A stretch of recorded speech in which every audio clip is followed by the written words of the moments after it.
Hello বন্ধুরা, তোমরা কেমন আছো? আমি ভালো আছি।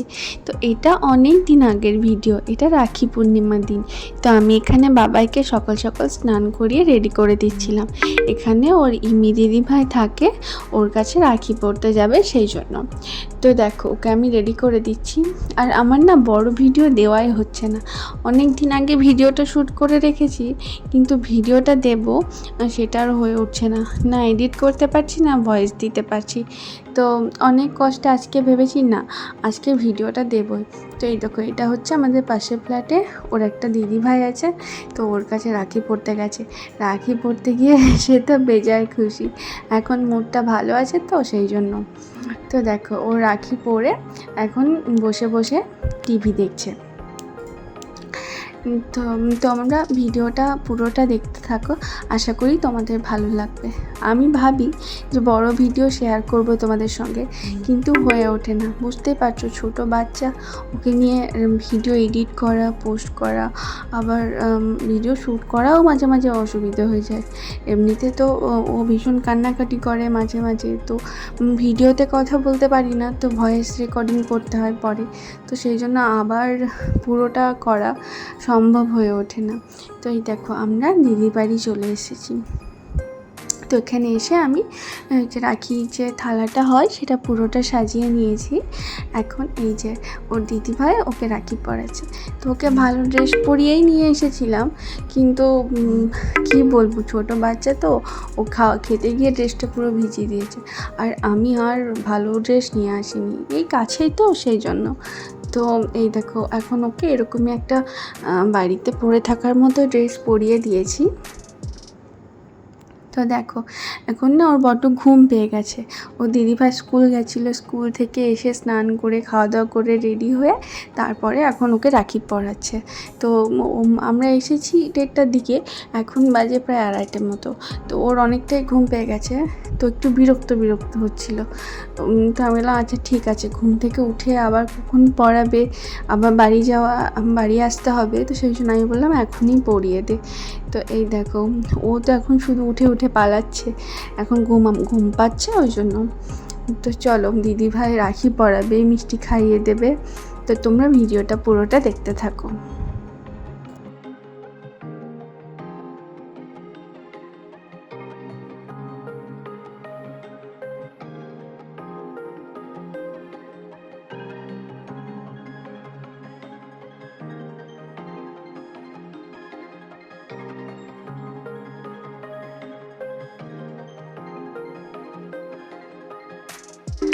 আমাদের বাড়ি ফিরতে অনেকটাই রাত হয়ে গেছিলো, তো আর তো ভিডিও করা পসিবল হয়ে ওঠেনি, সেই জন্য এটা হচ্ছে পরের দিন সকালের ভিডিও।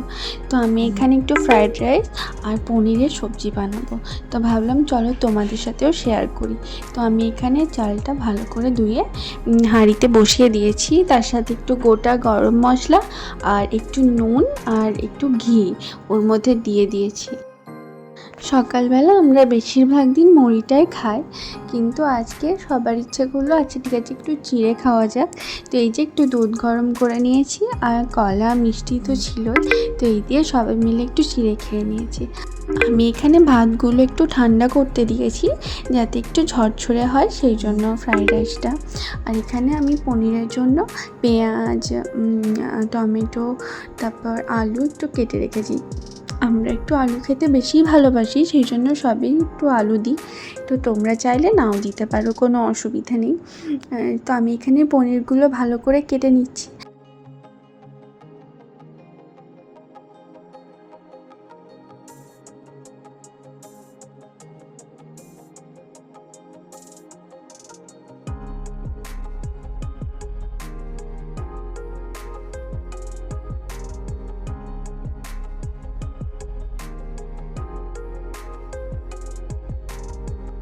তো এখানে আমি আদা রসুন অল্প একটু জিরে ধনে গুঁড়ো যেটা মশলা যেটা দেয় সেটাই খুব অল্প পরিমাণে দিয়েছি।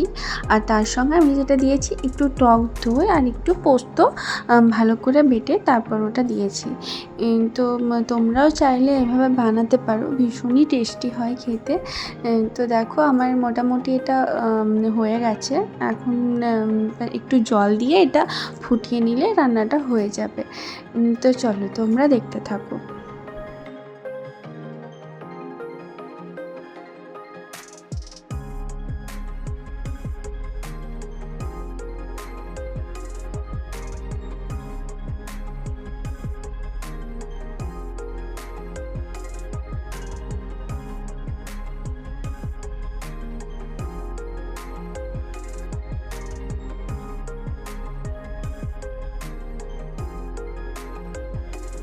তো দেখো আমার তো সবজিটা হয়ে গেছে আর ফ্রায়েড রাইসটাও হয়ে গেছে।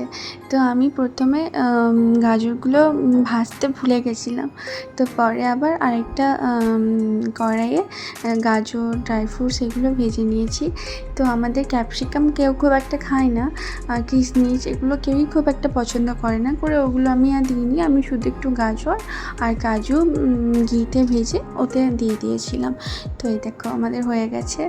আর তোমরাও এইভাবে বানিয়ে খেতে পারো, খুব ভালো হয়েছিল। তো চলো আজকে আর ভিডিওটা বেশি বড় করব না। তোমাদের যদি আমার ভিডিও কিছু ভালো লেগে থাকে তাহলে প্লিজ লাইক শেয়ার আর সাবস্ক্রাইব করে দিও, যাতে আমি তোমাদেরকে আরও ভালো ভালো ভিডিও দিতে পারি। তো চলো আজকের মতো এতটাই, টাটা।